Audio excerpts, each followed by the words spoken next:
State Board History Chapter 1 6th Class State Board History Chapter 1 The Indian Subcontinent and History. Okay students, so first point is geographical conditions and the course of history. Second, geographical features of India. Third, the Indian subcontinent.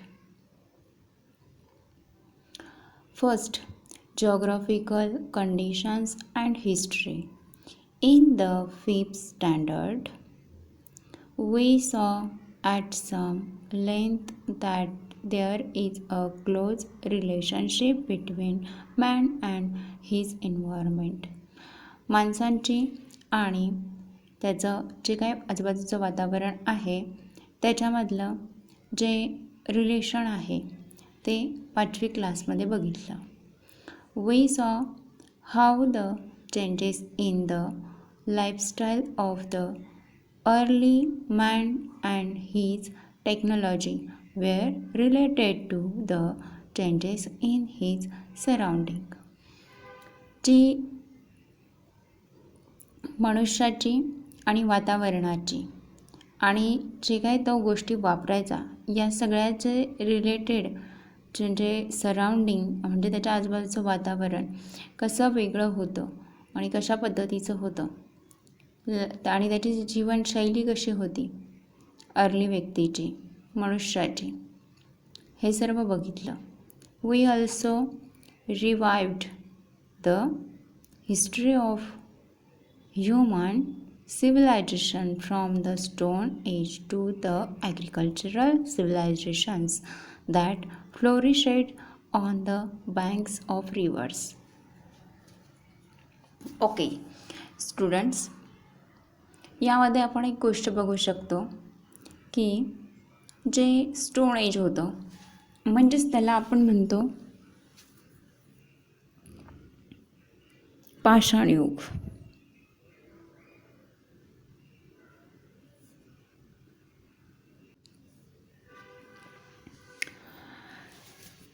पाषाणयुगापासून ते agriculture सिव्हिलायझेशनपर्यंत म्हणजे मनुष्य शेतीकडे वळाला, शेती करू लागला इथपर्यंतचं. आणि या सगळ्यासाठी नदीच्या किनारी मनुष्याची वस्ती होती. हे सर्व काही आपण बघितलं. History is a coherent account of the significant past events in the progress of human culture. जे जुन्या काही गोष्टी घडलेल्या असतात त्या मनुष्याला त्याचं जे कल्चर आहे ते दाखवून देत असतात. टाईम आणि ह्या सगळ्या गोष्टी कशाशी संबंधित असतात ते बघा. Time, place, society and individuals are the 4 major pillars of history. हिस्ट्रीचे हे 4 मुख्य घटक म्हणू शकतो आपण, पाया म्हणू शकतो, पिलर आहेत ते मुख्य. कोणते 4? ज्याच्यावरनं आपल्याला इतिहास कळतो. टाईम पिरियडवरनं आपल्याला टायमिंगवरनं इतिहास कळतो. प्लेस, त्या ठिकाणावरनं आपल्याला इतिहासाची इन्फॉर्मेशन मिळते. सोसायटी, त्यावेळेचं सोसायटी कशी होती त्यावरनं आपल्याला कळतं.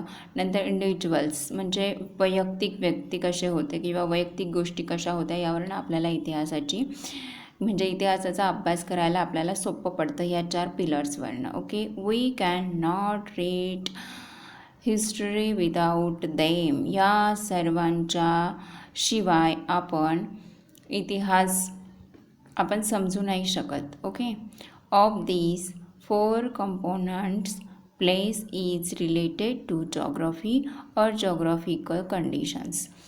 प्लेस जे असते, जागा जी असते ती भौगोलिक स्थितीवरती म्हणजे भूगोलावरती, भौगोलिक स्थितीवरती आणि तिथल्या कंडिशन, त्या परिस्थितीवरती जागा ठरत असते इतिहासाची. In this sense history and geography are inseparable. History आणि जॉग्रफी या सर्व गोष्टींमधनं एक गोष्ट कळते की history and geography are inseparable आहेत. History is influenced by geographical conditions in many ways. बऱ्याच बाबतीमध्ये आपण बघतो की हिस्ट्री इन्फ्लुअन्स करते जॉग्रॉफिकल कंडिशनला. Our diet, clothing, housing, occupation, in fact, all human life in any region depends to a large extent on its geographical characteristics.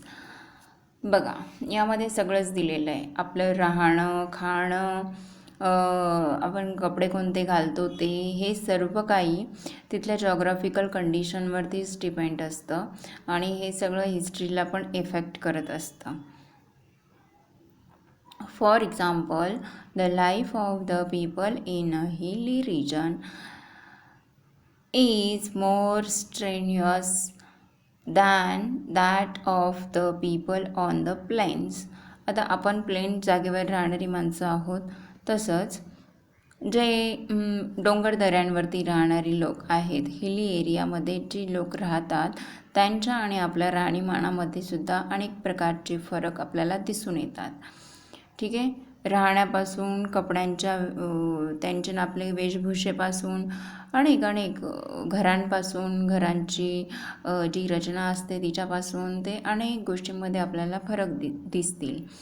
Not much fertile land is available in the hilly regions, while in the plains it is available on a large scale.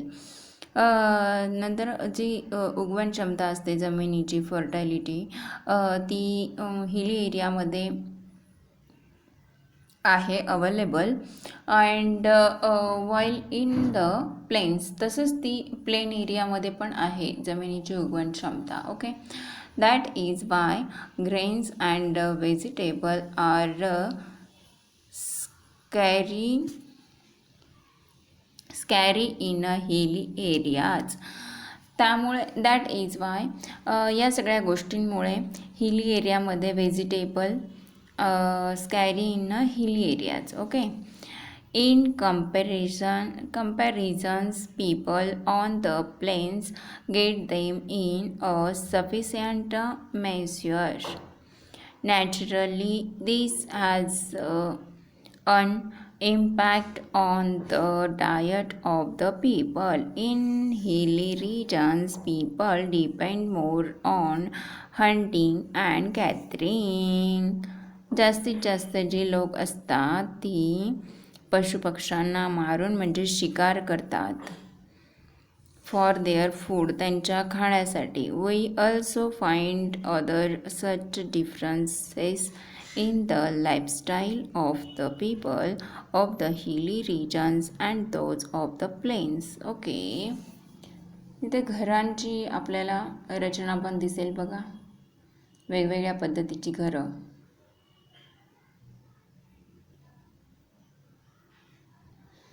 The climate, वातावरण, rainfall, पाऊस, agricultural produce, शेतामधल्या गोष्टी, flora and fauna, वनस्पती आणि प्राणी of the region where we live are the sources of our livelihood. जीवन जगण्याच्या पद्धतीमध्ये कसे इफेक्ट करतात. The lifestyle and culture of the region develops with their support.